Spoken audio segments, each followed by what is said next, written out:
ये chapter class 10th का है, प्रश्नावली 1.1 वास्तविक संख्या। ये एनसीईआरटी बुक का है, तो इसी का आज हम उदाहरण करने वाले हैं। तो इसका जो है इंट्रोडक्शन पार्ट हमने इसका परिचय सारा बता दिया, उसमें हमने एक उदाहरण भी सॉल्व किया था। तो आप लोग उस वीडियो को चेकआउट जा करके डिस्क्रिप्शन में लिंक मिल जाएगा, आप उसको चेकआउट कर सकते हैं। तो आज हम इसके सेकेंड नंबर उदाहरण को सॉल्व करेंगे। जो भी उदाहरण है बचा हुआ उस उदाहरण को आज सॉल्व कर लेते हैं इस चैप्टर का। तो दूसरा नंबर उदाहरण क्या है? तो दूसरा नंबर उदाहरण कह रहा है दर्शाने के लिए कह रहा है दर्शाइए कि प्रत्येक धनात्मक समपूर्णांक 2q के रूप में होता है तथा प्रत्येक धनात्मक विषम पूर्णांक 2q + 1 के रूप का होता है, जहाँ q एक पूर्णांक है। तो इसको हमको दर्शाना है, सिद्ध करना है। तो आप इसको कैसे सिद्ध करेंगे? अब यहाँ पे बनाना कैसे है इसको? चलिए हम इसको यहाँ पे बनाते हैं। तो यहाँ पे हल इसका हम करते हैं। माना कि a कोई धनात्मक पूर्णांक, यहाँ पे आपको मान लेना है, माना कि a कोई धनात्मक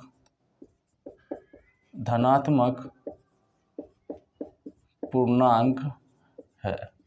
हमने यहाँ पे धनात्मक पूर्णांक मान लिया है। a को क्या माना है? धनात्मक पूर्णांक। यूक्लिड विभाजन फार्मूला क्या था हमको? तो a बराबर BQ + R, यही था। तो अब जो है Q के साथ जो रहता है वही B का मान होता है। तो Q के साथ कितना है? Q के साथ है 2, तो B का मान कितना हो गया? 2 हो गया। तो यहाँ पे B का मान कितना है? B = है 2। इस हिसाब से, इस क्वेश्चन के हिसाब से B का मान कितना, जो Q के साथ रहता है वही B का मान होता है। तो यहाँ पे B का मान कितना है? 2 है। तो यूक्लिड विभाजन प्रमेय से क्या होता है? यूक्लिड विभाजन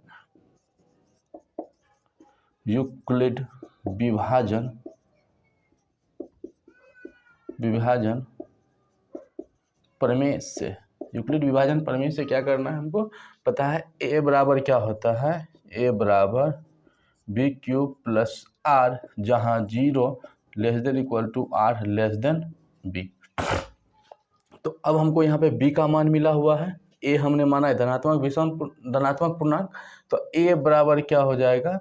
a बराबर हो गया 2q + R। चलिए हमने b की जगह पे उसका मान रख दिया। अब यहाँ पे देख लीजिए r का मान कहाँ से कहाँ तक जाएगा? तो r का मान जो होता है b से छोटा है। तो यहाँ पे r का जो मान होगा 0 ≤ R B का मान कितना है? 2। तो b का मान यहाँ पे ये कंडीशन इसे सेटिस्फाई करेगा। यहाँ पे b का मान जो है, b का मान है 2। तो r अब जो है r के संभावित मान कौन कौन से होंगे? r जो है शेष, इसके संभावित मान कौन कौन से होंगे? कह रहा है कि 0 से बड़ा या 0 के बराबर होगा लेकिन 2 से छोटा होगा। तो यहाँ पे r का जो संभावित मान होगा, इसीलिए यहाँ पे r = जो हो जाएगा 0 1 0 1, यही होगा, क्योंकि यहाँ पे r जो है 2 से छोटा है। 0 के बराबर या 0 से बड़ा होगा लेकिन 2 से छोटा होगा। तो अब जो है ये सारे मान जो है हम यहाँ पे इसमें रखने वाले हैं। तो अब जो देख लीजिए a के संभावित मान कौन कौन से होंगे? तो चूँकि a के संभावित मान a के संभावित मान कौन कौन सा होगा? तो a बराबर 2q + R की जगह पे एक कंडीशन पहले वाला 0, एक क्या होगा? a बराबर 2q + R की जगह पे 1। ये दोनों संभावित मान होंगे, क्योंकि r का मान यहाँ पे निकला है यहाँ पे इस कंडीशन के हिसाब से r का मान यहाँ पे निकल गया। तो हमने a के संभावित मान को निकाल लिया।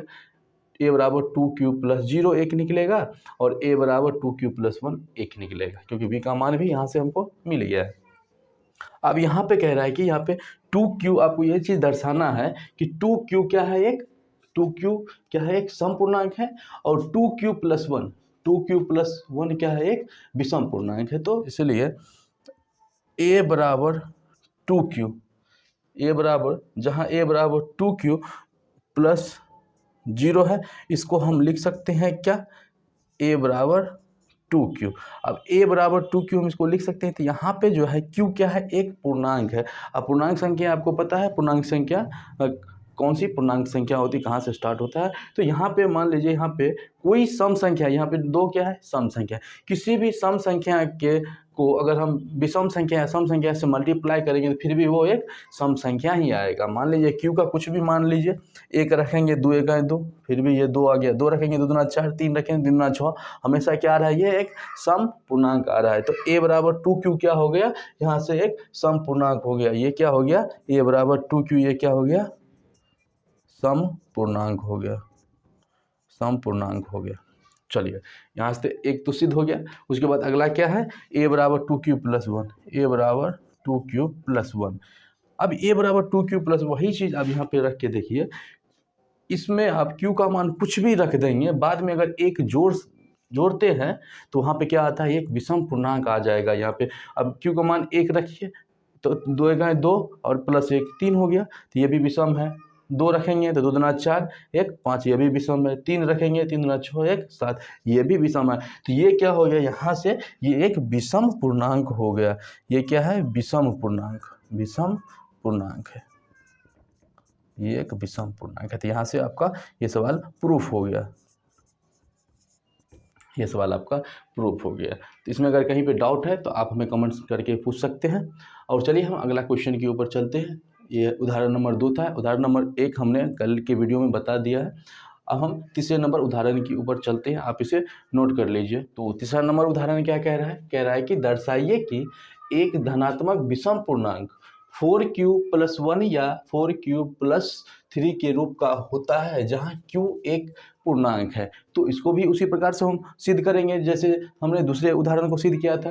तो चलिए यहाँ पे हल लिखते हैं। हल मान लेंगे, माना a एक धनात्मक विषम पूर्णांक, माना कि a एक धनात्मक विषम पूर्णांक है। इसी प्रकार से आपको a को मान लेना है धनात्मक विषम पूर्णांक, समपूर्णांक जो क्वेश्चन में कह रहा है वही चीज़ आपको मानना है। उसके बाद b का मान क्या होगा, b का मान हमने आपको बताया जो q के साथ में रहता है वही b का मान होता है। तो q के साथ में क्या है, 4, तो ये हो गया b का मान। अब यूक्लिड विभाजन प्रमेय से क्या होगा, यूक्लिड विभाजन प्रमेय से, यूक्लिड विभाजन प्रमेय से क्या होगा, a बराबर क्या होता है, bq + r, जहाँ 0 ≤ r b। अब चलिए यहाँ से a बराबर b का मान निकल गया है, b का मान कितना है 4, तो b की जगह हम 4 रख देंगे। 4q + r, जहाँ 0 ≤ r और b का मान कितना है 4, b का मान कितना है 4। तो यहाँ पे अब यहाँ से देख लीजिए कि r के संभावित मान कौन कौन से होंगे। r के जो संभावित मान होगा, कह रहा है कि यहाँ पे इस कंडीशन से कह रहा है कि r का जो मान है 0 के बराबर या 0 से बड़ा होगा लेकिन 4 से छोटा होगा। तो इस कंडीशन में जो है r का संभावित मान कौन कौन सा हो जाएगा, 0 1 2 और 3, ये r के संभावित मान होंगे। r के संभावित मान यहाँ इस कंडीशन के हिसाब से r के संभावित मान ये होंगे। अब जो है, अब जब r का मान निकल गया है यहाँ से, तो हम a का सभी मान हम निकाल लेते हैं, संभावित मान, हम a का सभी संभावित मान हम निकाल लेते हैं। तो a के संभावित मान, a के संभावित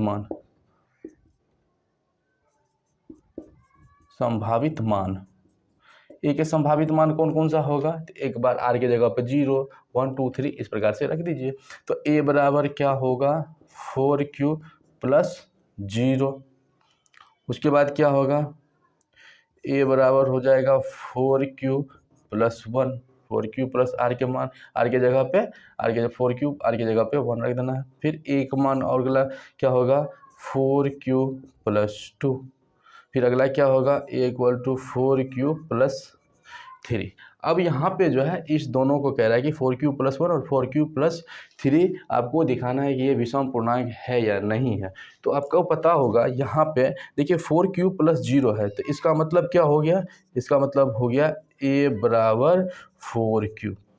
अब ये जो है अभी जस्ट हमने आपको बताया किसी भी सम संख्या में सम या विषम संख्या किसी भी संख्या से मल्टीप्लाई करेंगे तो वो एक सम संख्या ही होगा। तो सम संख्या यहाँ पे 4 है, 4 को अब क्यू की जगह पे क्यू क्या कह रहा है कि क्यू एक पूर्णांक है, तो क्यू की जगह पे हम कुछ भी रख सकते हैं, 1 2 3 4 5 कुछ भी। तो अब रख करके देखिए हमेशा ये जो है सम संख्या ही आएगा।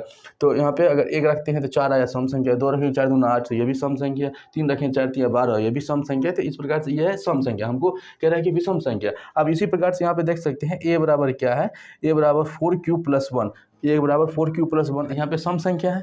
यहाँ पे अगर q की जगह पे हम कुछ भी रखते हैं और उसके बाद जो एक जोड़ दिया जाएगा तो वो बन जाएगा क्या, विषम पूर्णांक बन जाएगा। चलिए देख लेते हैं। तो q की जगह पे 1 रखते हैं, 4 1 4 1 5 ये भी विषम पूर्णांक हो गया। 2 रखते हैं 4 दूना 8 1 9 ये भी विषम पूर्णांक। 3 रखते हैं 4 3 12 1 13।